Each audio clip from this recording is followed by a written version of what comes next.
commencer par, dans cette introduction au droit positif, par la définition du droit. Et afin, c'est-à-dire comme objectif, on définissait le droit dans ses acceptations différentes, l'ancien, le nouveau, et ses références chaque fois. Pour parler ensuite de l'avènement du droit positif en tant que science nouvelle. Et on l'avait comparé aussi à d'autres disciplines qui divergent, même si elles sont aussi modernes, elles divergent de la théorie générale du droit. On a parlé de l'anthropologie juridique, donc de la sociologie du droit, le droit comparé, qui permet de distinguer plusieurs droits, ou plutôt de comparer des droits différents dans des pays différents. L'élaboration, la pratique et le développement. La théorie générale, donc, on l'a laissée en dernier pour revenir à son explication un peu plus détaillée parce que c'est plus important dans le cours. Et il ne faut pas tomber dans le piège et se laisser effrayer par l'appellation un peu barbare. La théorie générale du droit, souvent les étudiants, ils voient quelque chose de très compliqué. En fait, pour la présentation, c'est quelque chose de très simple. C'est juste la méthode avec laquelle on dépose et on développe les règles de droit. Cette méthode, comme on l'avait dit dans l'évolution, l'apparition de l'État moderne, il fallait d'abord poser la question, à savoir on commence par quoi? Et on développe la chose comment? Dans la constitution de l'État, et je souligne le terme constitution, il a fallu commencer par la constitution elle-même, le texte. Et vous voyez le rapprochement constituer l'État, la constitution de l'État et la constitution de Store qui permet d'organiser l'État. Et après, quand on a pensé à cette idée, à savoir écrire un texte fondateur de l'État, il a fallu penser à commence par quoi? On écrit quoi? Le premier principe simple, mais tellement important, c'est de dire que ce qu'on va écrire dans la Constitution s'impose à tous. Personne ne pourra passer outre. Ben, c'est pareil dans les règles de droit. On commence par quoi? Et après, pour qu'on arrive à encadrer tous les problèmes de la société, les individus, les groupes et les actions des individus. Il a fallu donc découvrir un mode de travail qui permettra de développer les règles au fur et à mesure. Le plus important donc dans cette opération intellectuelle par laquelle l'homme moderne élabore et développe le droit positif, c'est de développer, de poser les principes fondamentaux, ou plutôt les principes fondamentaux des règles de droit positif. Le premier principe, ça sera, à votre avis, quoi? Sur quoi repose toute la modernité? C'est automatiquement la liberté. Mais la liberté dans son acceptation générale peut avoir des débordements. Il fallait l'expliquer, la préciser. Alors on va développer les principes fondamentaux et poser après avec chaque principe fondamental les principes généraux qui s'y attachent, qui expliquent le principe fondamental. Et après, les principes qui découlent des principes généraux. D'autres utiliseront d'autres expressions, mais c'est toujours la même logique. Donc initialement, cette opération a consisté à déterminer les principes fondamentaux à partir desquels on extrait, c'est-à-dire on va extraire les principes généraux et les explicites, c'est-à-dire les secondes explicites les premiers. On a chaque fois qu'on pose un principe fondamental comme ça, on le développe par des principes généraux. Pour expliciter cette logique, on construit l'exemple suivant. La liberté est un principe. Je donne des exemples seulement pour expliquer. Ce n'est pas forcément à la lettre qu'on va trouver ça dans les constitutions. Donc la liberté, si on la pose comme principe fondamental sur lequel repose la société et le droit positif, il en découle des principes généraux, des principes tels que la liberté de mouvement, la liberté d'expression, la liberté d'entreprendre. Tout ça, on les extrait du principe de la liberté. Mais la liberté de mouvement, la liberté d'expression, il y en a d'autres. La liberté d'entreprendre, ce n'est pas non plus des principes, comme leur nom indique, principes généraux. On ne peut pas les utiliser n'importe comment. Il faudra donc les encadrer encore plus. Et pour cela, on va extraire de ces principes d'autres éléments, d'autres principes qui vont les réguler, qui vont les encadrer. Donc on a les principes fondamentaux, les principes généraux, et après des principes qui explicitent le détail de ces principes. Si le respect de la vie est un principe fondamental du droit, l'interdiction de porter atteinte à cette vie en découle, c'est-à-dire du respect de la vie, comme principe fondamental, il en découle quoi? Automatiquement le principe qui interdit de porter atteinte à cette vie. Et si le respect de l'intégrité morale et physique de l'individu est un principe fondamental, l'interdiction du harcèlement moral, de l'insulte verbale, l'agression physique constitue en conséquence des prolongements juridiques. Il y a, quelquefois on les appelle les principes correcteurs. Il y a le principe directeur, c'est-à-dire qui dirige la formation des règles de droit, et après, il y a des principes qui corrigent pour que l'acceptation, le sens ne soit pas trop général. Ce n'est pas parce que le principe de la liberté est un principe fondamental écrit dans la Constitution que je dois comprendre que je peux tout faire, et faire n'importe quoi, et n'importe comment. Non. Le principe est établi. On va voir les détails après. Le législateur, les juges, vont les interpréter et développer des principes qui leur sont attachés, qui permettent d'encadrer ce principe. Donc du respect de la vie, il découle l'interdiction de porter atteinte à cette vie, et le respect de l'intégrité physique et morale des individus découle l'interdiction de porter atteinte à ces éléments, et ainsi de suite. Le respect de la vie, c'est l'interdiction de porter atteinte à cette vie, soit la nature en général, la faune et la flore, et la vie d'autrui. Le respect de l'intégrité morale et physique de l'individu, c'est l'interdiction du harcèlement moral, de l'insulte verbale et l'agression physique. Et ceci, on peut le trouver, c'est-à-dire dans la rue, dans la société, mais aussi sur les lieux de travail. Et tout ça, ça va avoir une dénomination différente, une appellation différente. Ce n'est pas la même chose chaque fois. Donc le législateur, le droit positif, va essayer de s'immiscer. Il pose des principes et après il s'immisce dans la vie de tous les jours, dans les détails de la vie de tous les jours, pour élaborer les règles de droit, les règles qui vont s'imposer à tous.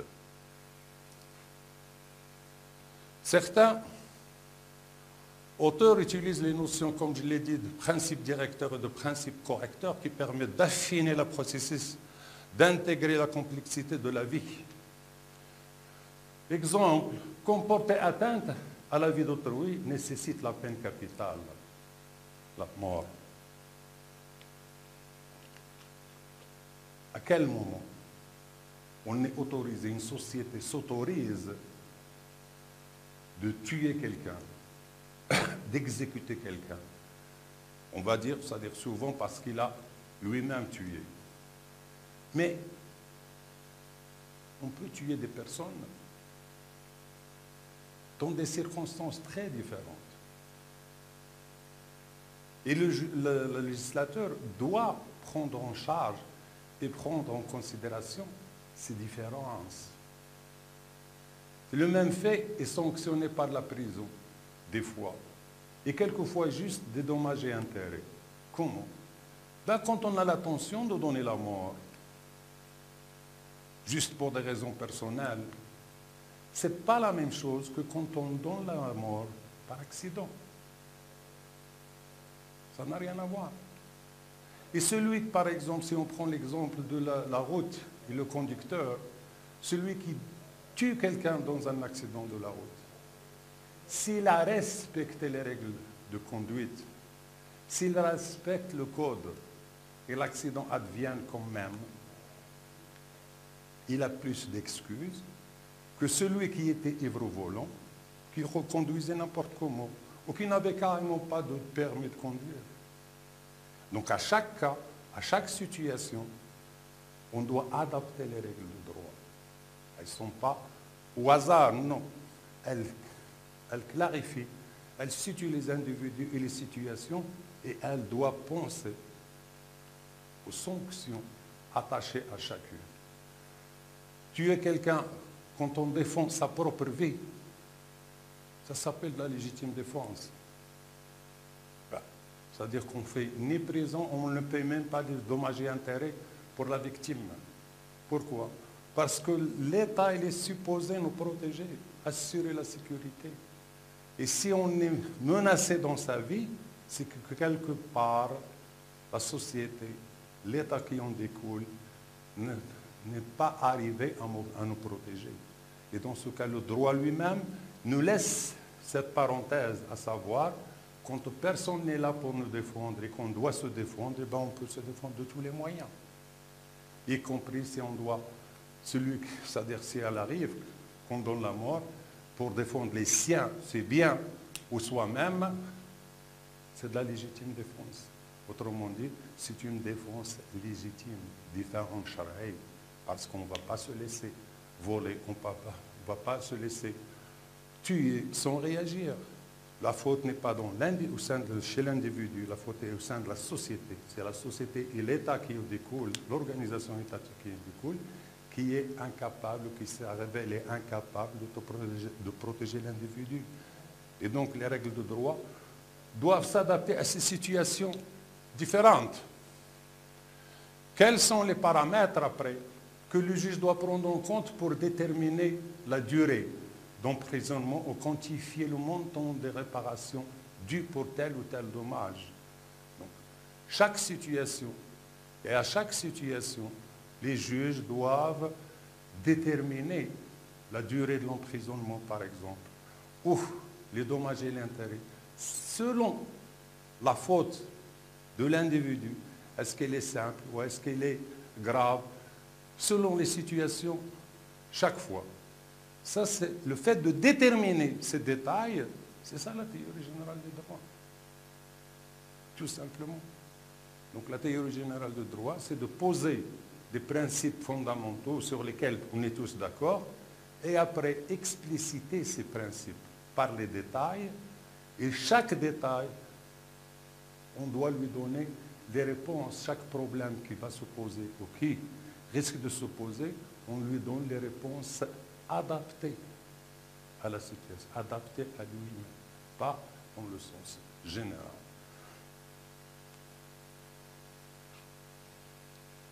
Comment concilier donc ces grands principes dans la vie de tous les jours avec toutes ces contradictions, le respect de la vie d'autrui et la légitime défense de sa vie, celle et celle des siens, la propriété privée et l'intérêt général.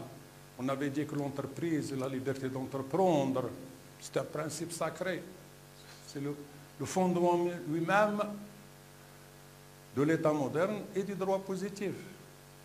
Mais le droit de la propriété privée, est-ce qu'elle prédomine, est-ce qu'elle dépasse, est-ce qu'elle doit passer outre l'intérêt général, salih al-am? Ben non. pour vivre en société.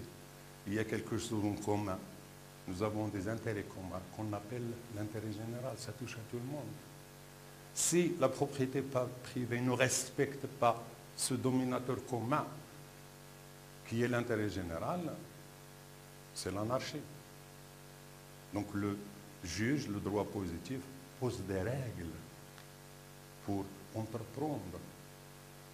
Et dans le but et dans les moyens.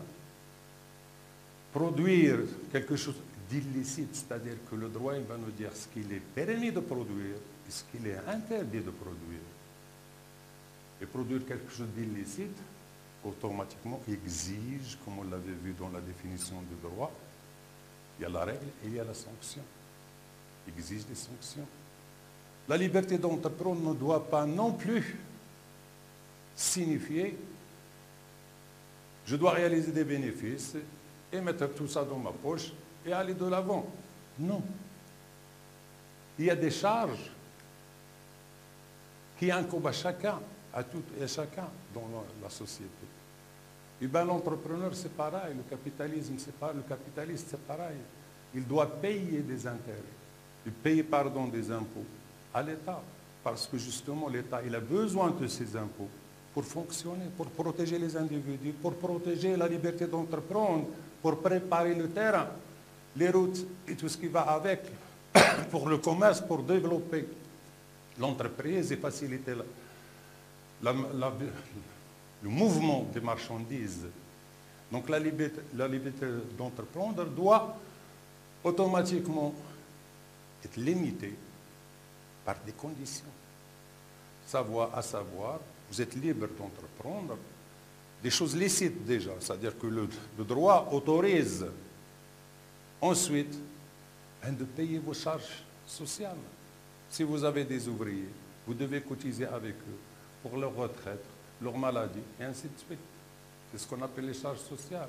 Et après, il faut payer les impôts. Pourquoi? Parce que, comme on l'a expliqué, les impôts, c'est ce qui fait le budget de l'État. C'est ce qui fait fonctionner l'État. Et donc, chacun, comme le fonctionnaire, l'employé, tout le monde, paye en adéquation de ses moyens ou de ses revenus, de ses bénéfices, des impôts à l'État. Donc la liberté d'entreprendre ne signifie pas la liberté tout court, non.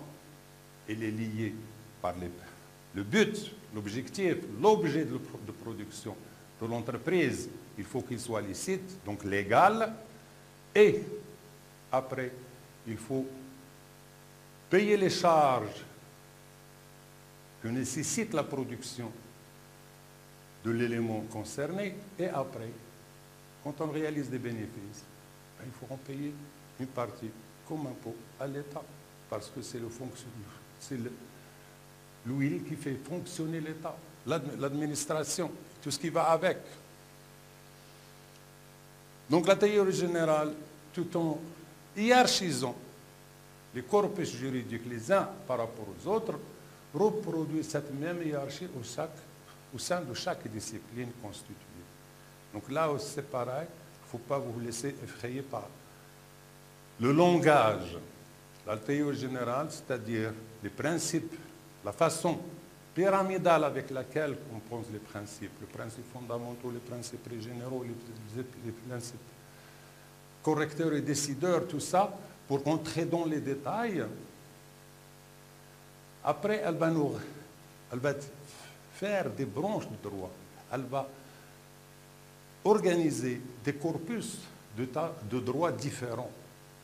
Et chaque fois qu'elle va organiser ces branches de droits différentes, on va retrouver les mêmes principes. À savoir qu'il y a au sein de ces branches des principes fondamentaux et des règles générales. Et après, les règles qui vont corriger le développement ou l'acceptation, le sens provoque quelquefois que peut avoir la règle de droit. C'est-à-dire qu'on retrouve la même logique pyramidale, haramia, dans chaque catégorie, chaque branche du droit. Les règles de base, les règles pratiques qui en découlent et les exceptions qu'on ne peut ignorer. Les exceptions possibles parce que parmi les principes importants du droit positif, c'est qu'on ne peut pas dire qu'on a formulé toutes les règles possibles, c'est-à-dire qu'on a trouvé, développé, étudié toutes les situations possibles qui peuvent advenir dans la société. Et on a posé les règles équivalentes. Non. La vie est en perpétuel développement. Et donc, des problèmes nouveaux peuvent se poser. Et le droit ne peut pas rester les mains liées devant ce développement. Il doit prévoir des solutions, permettre des solutions aux règles nouvelles. Et de ce fait, il laisse ce qu'on appelle les exceptions. Les exceptions, c'est qu'on pose une règle et on dit exceptionnellement, on peut faire autrement, selon les cas, selon les détails de chaque situation. Et c'est là où interviennent ce qu'on appelle la jurisprudence. Autrement dit, ce que va décider le juge et ce que va penser les intellectuels du droit, les juristes. Ils regardent ce qui est fait, les règles posées, les décisions prises par les tribunaux, et ils vont chercher, c'est-à-dire quand il y a une situation nouvelle, à adapter, à créer quelque chose, une règle, une réponse qui s'inspire des textes déjà existants, soit de droit, soit de jurisprudence, ijtihad, qada'i. Donc la théorie générale, tout en hiérarchisant, c'est-à-dire qu'elle met les principes fondamentaux, les principes généraux, et ainsi de suite, les uns par rapport aux autres, reproduit cette même hiérarchie au sein de chaque discipline constituée. Les règles de base, les règles pratiques qui ont découlé, les exceptions possibles. Exceptions possibles parce qu'on ne sait pas de quoi il sera venu. Même si le législateur, il doit avoir cette pensée, c'est-à-dire aller vers l'avant, penser le devenir de la société, des conflits et le développement de la société. Il n'empêche qu'il ne peut pas penser à tout. Et donc il laisse la possibilité de produire des règles, de développer des règles qui seront, le moment venu, inscrites dans les codes, inscrites comme des règles de droit positif. Cette démarche permet également de délimiter les ensembles des règles pour en faire des catégories distinctes, c'est-à-dire pour simplifier, une fois qu'on est arrivé à établir les grands principes, ce qui en découle comme des principes directeurs ou correcteurs qui corrigent, comme on avait dit. Le principe fondamental, la liberté, mais la liberté elle a ses limites. Elle se limite d'abord par la liberté des autres et après la liberté d'entreprendre. Ça ne veut pas dire faire n'importe quoi. On ne va pas entreprendre, on ne peut pas dire j'entreprends, je fais une entreprise dans les produits illicites, par exemple. On ne peut pas dire ou je ne peux pas répondre à la police que si je produis des produits prohibés, interdits, que c'est la liberté de l'entreprise. Non, ça n'a rien à voir. Il faut que ça soit légal. C'est-à-dire que le droit l'autorise. Sinon, le droit vous sanctionne. Donc, une fois qu'on a posé ces principes, pour faciliter la chose, on fait les distinctions entre des branches de droit différentes. Le plus important, qui marque le droit positif, c'est de parler d'un côté du droit privé et de l'autre du droit public. C'est quoi l'essentiel de la distinction? L'essentiel de la distinction se situe dans le fait que le droit public concerne l'État, tout ce qui se rapporte à l'État et ses relations, soit avec les autres États, soit les organisations internationales, soit les individus, ces institutions de l'État et les individus au sein de l'État. Ça relève du droit public. Et le droit privé, c'est les problèmes entre individus. Il gère les problèmes entre individus. Et c'est le plus important, c'est-à-dire la plus importante distinction, c'est celle-là. Après, on va hiérarchiser. et dire qu'il y a un droit international et un droit national. Dans le droit international, on va faire la même distinction. Le droit international public et le droit international privé. Chacun aura ses développements à part. Au sein du droit national, on va trouver dans le droit public et le droit privé. C'est cette démarche, cette façon d'organiser les branches du droit qu'on a appelé la théorie générale, tout simplement. Ce n'est pas si compliqué comme le veut dire l'appellation. Et donc, dans le droit public, ou plutôt cette démarche permet également de faire les distinctions entre droit public et droit privé. Et dans le droit public, elle situe le droit international par rapport au droit national. Et le droit privé, elle définit les catégories et hiérarchise le droit, le corpus juridique qui existe, comme on le verra en détail. Parce que les mêmes méthodes de raisonnement et de principes d'interprétation qui ont donné cette organisation pyramidale logique du droit en amont se retrouvent en aval.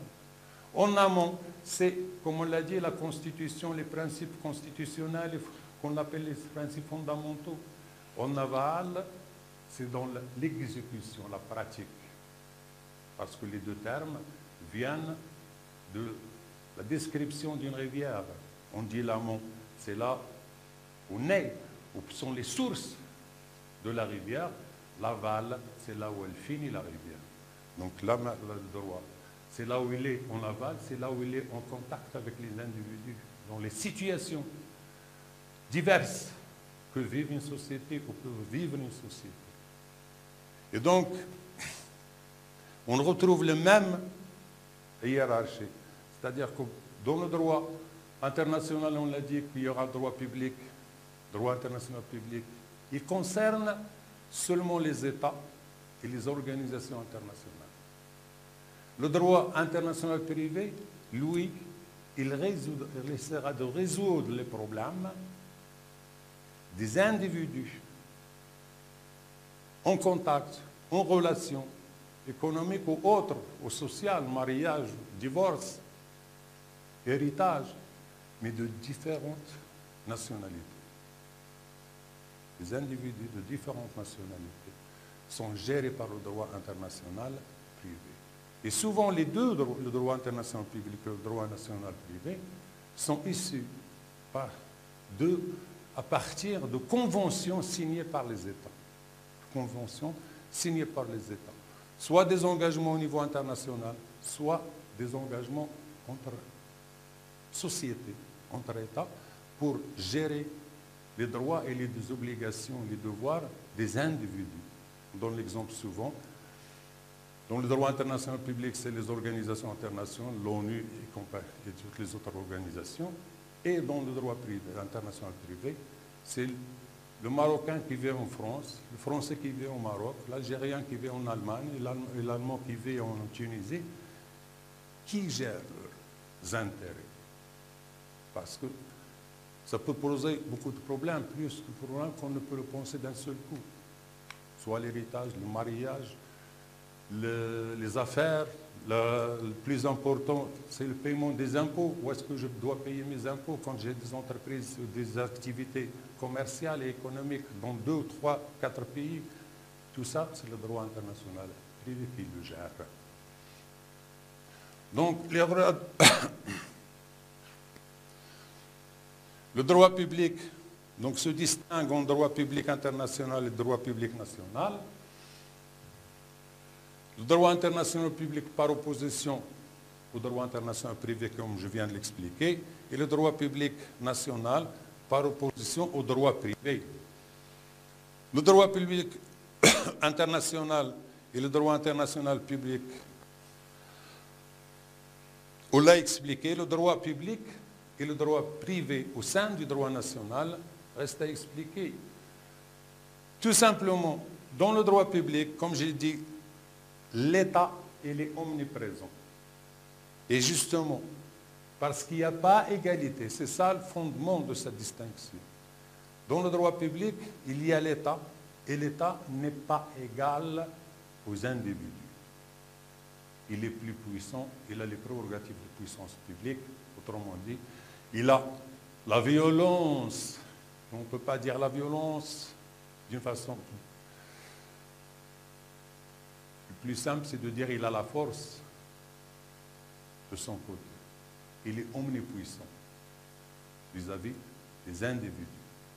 Et donc, il faut des règles spécifiques parce que l'homme, il est en infériorité vis-à-vis de l'administration et de l'État. Et donc, d'un côté, il y a une inégalité qu'il faut rétablir pour que l'homme, l'individu et l'administré tous les hommes soient égaux vis-à-vis de l'État. Et l'État doit avoir, elle a des obligations qu'elle doit respecter. Elle ne peut pas agir autrement. On va voir au fur et à mesure. Le droit privé, lui, il suppose, et c'est la réalité de tous les jours, c'est-à-dire qu'il y a égalité entre les individus. Elle est supposée. La différence peut être dans les biens. Quelqu'un est plus riche qu'un autre. Il n'empêche qu'ils sont égaux devant le juge, devant la règle de droit. Ce sont deux co-contractants, c'est-à-dire deux individus qui signent un contrat. Ce sont un commerçant et un client. Ce sont deux hommes d'affaires, des abonnés d'assurance. L'assureur, c'est une société privée et l'assuré est un individu privé. Ça, c'est l'égalité reconnue, établie entre les individus. Donc c'est ça le droit privé. Il gère des intérêts d'individus en situation égale. Et même l'État, les établissements publics,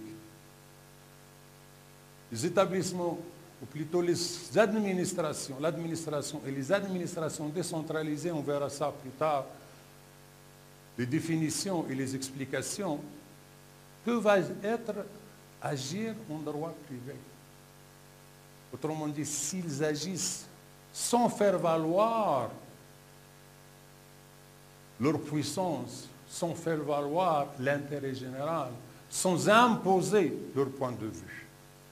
Ils peuvent vendre et acheter. L'université peut vendre des terrains ou acheter des terrains. Mais pour un intérêt commercial. Pour un intérêt commercial, pas dans l'intérêt général. Même si plus tard on trouve l'intérêt général. Mais elle peut vendre et acheter en tant qu'entité simple, entité privée. Et l'État, c'est pareil. Il a, et toutes les administrations, ils ont un patrimoine privé qui leur appartient et qu'ils peuvent vendre, acheter en tant qu'individu, c'est-à-dire la double personnalité de l'État et de l'administration et les établissements, c'est qu'ils peuvent avoir une personnalité privée et une personnalité publique. Mais quand ils agissent en tant qu'administration, qui a la puissance, qui s'impose son point de vue, par sa puissance, par son autorité, l'État souverain, à ce moment-là, on est dans le droit public. Et comme j'ai dit, le droit public, il organise l'État et lui impose des obligations. Pourquoi? Pour rétablir l'équilibre entre l'administré et l'administration, entre le citoyen et l'État.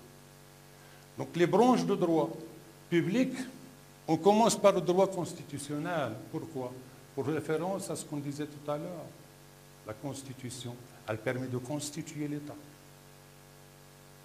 C'est pour ça qu'on l'appelait Constitution. Et donc le droit constitutionnel, il fait référence à la Constitution. C'est le droit, les règles de droit constitutionnel, les règles inscrites dans la Constitution, les lois organiques qui expliquent les principes généraux de la Constitution. On appelle ça souvent soit des lois constitutionnelles ou des règles constitutionnelles, des principes constitutionnels qui explicitent les principes établis dans la Constitution. Le droit constitutionnel explicite, comme on l'a dit, les principes de la Constitution, le fonctionnement de l'État par le biais de la Constitution. Le droit administratif, lui, il vient en deçà, il vient juste après. Le droit constitutionnel s'arrête au sommet de l'État, et les instances étatiques. Le Parlement, les relations avec le Parlement et le gouvernement et les autres instances. Il établit aussi, c'est vrai, mais on le verra un peu plus en détail, les libertés, les obligations des uns et des autres. Le droit administratif commence à peine à ce moment-là, parce que dans le Conseil, si on prend l'organisation étatique au Maroc, nous avons le Conseil des ministres qui parle de la politique générale et de ce fait, ces relations avec le Parlement, obligatoirement, relèvent du droit constitutionnel. Avec le roi, c'est pareil. Mais à partir du deuxième conseil, le conseil du gouvernement, et tout ce qu'il fait relève du droit administratif. Le droit administratif, il a un seuil à partir duquel tout ce que fait le gouvernement et l'administration, qui est l'instrument du gouvernement pour réaliser sa politique, relève du droit administratif. Le droit constitutionnel organise l'État, le droit administratif organise l'administration. Comme je l'ai dit, à partir du Conseil du gouvernement, il nous dit qu'est-ce qu'il fait, comment il fonctionne, quelles sont ses prérogatives, et après, il va dans chaque ministère nous dire ce qu'est le rôle du ministre et ses adjoints, comment s'organise le ministère. Il nous explique aussi les différents schémas de l'organisation administrative. Comme on le verra, il y a une administration centrale qui a son assise à la capitale, et puis il y a une administration décentralisée qui, elle est installée sur le territoire, sur les différents territoires d'un pays. Et après, il y a ce qu'on appelle la décentralisation technique, c'est les établissements et tout ce qui va avec, les établissements publics. Il y a aussi la déconcentration, comme on le verra, elle va avec la décentralisation. Seulement, c'est une organisation de l'administration centrale. Elle a deux sens. Centrale, elle agit au niveau national, et déconcentrée, elle agit en parallèle des entités décentralisées, à savoir les conseils régionaux, les conseils de province, les conseils communaux, et ainsi de suite. Les finances publiques, elles, organisent l'ange initial de l'organisation étatique, de droit positif. On avait dit que tous les conflits ont commencé sur l'impôt, comment on impose l'impôt, comment on récupère l'impôt, et qui impose l'impôt.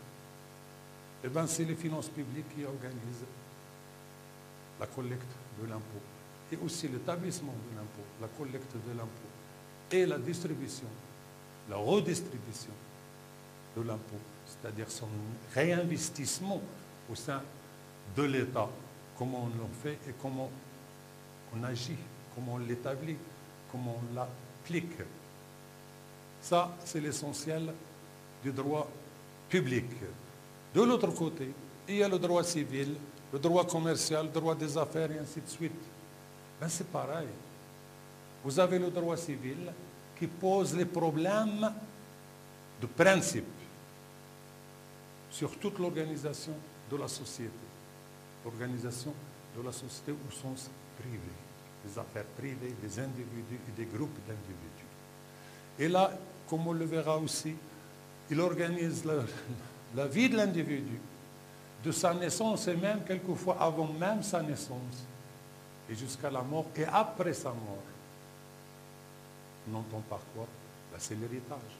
Si le droit civil organise l'héritage, c'est que ça vient après la mort de l'individu. On l'appelle au Maroc le droit des contrats et des obligations, le DOC, plutôt le droit des obligations et des contrats. Le droit commercial, il s'inspire du principe de droit civil. Qu'est-ce qu'il fait donc la différence? C'est qu'il est plus rapide. Il essaie de s'adapter à l'activité commerciale. Parce que le droit civil, il pose les principes généraux et les principes pratiques, mais il est long dans son application. Vous allez voir pour une affaire de droit civil, les tribunaux, l'héritage par exemple, au bout d'un an, 2 ans, vous avez à peine une réponse. Mais celui qui vend, qui achète, il ne peut pas attendre un an, il ne peut pas attendre 2 ans. Il ne peut même pas, quelquefois, attendre une semaine. Il ne peut même pas attendre 2 jours. Quand vous vendez des marchandises périssables, il faut agir tout de suite. Et s'il y a un problème, il faut avoir une solution tout de suite. On fait quoi? Le droit commercial, c'est juste l'adaptation des règles de droit civil au commerce qui exige la rapidité. C'est pareil pour le droit des affaires. C'est seulement, il concerne des sociétés organisées d'une façon stricte et donc se réfère à des contrats qui sont précis. Pas comme le droit commercial qui repose quelquefois sur la coutume et sur plein d'autres solutions. Les assurances, c'est pareil. Il y a les principes, on a toujours les principes, les grands principes de droit civil, mais qui sont précisés, qui sont adaptés à une situation donnée. Le droit bancaire, le droit des assurances, on adapte, c'est tout, pour arriver à une rapidité exigée par l'activité elle-même. Comme ça, on aura, sur les deux schémas, avec les deux schémas, on aura explicité, j'espère, l'enjeu de la théorie générale du droit, à savoir, elle organise les règles de droit d'une façon pyramidale, elle pose un principe et après, elle l'explicite par des petits principes, voire des situations précises, c'est plus juste, des situations de plus en plus justes, et quelquefois, elle laisse la marge à l'avènement des situations nouvelles. C'est aussi important. Mais c'est la marge, c'est les exceptions. La marge pour des situations nouvelles que le droit n'avait pas intégrées, mais qu'il faut que d'abord le juge et la jurisprudence, c'est-à-dire les gens qui parlent, qui développent, qui écrivent, c'est les juristes, ils essaient de développer ces règles, des règles qui s'adaptent, qui rentrent dans le corpus juridique, parce qu'elles en respectent l'esprit. C'est ce qu'on disait dans la définition. Il y a le substantiel et le formel. Ce qui est écrit et ce qu'on peut interpréter dans ce qui est écrit. On peut l'interpréter de plusieurs façons. J'ai eu l'occasion d'expliquer que 2 avocats peuvent se présenter sur un conflit devant le juge avec la même règle de droit. Seulement, chacun il a son interprétation. Et celui qui gagne, c'est celui qui étaye, qui a plus d'exemples dans la jurisprudence, dans les sentences des juges, qui a le plus d'exemples à présenter, à fournir pour son interprétation, c'est lui qui gagne. Donc c'est les 2 branches essentielles du droit au sein du droit public. Et on reviendra sur plus de détails, d'un côté sur le droit public international, et après on verra le droit public national avant d'aller vers le droit privé. Merci de votre attention.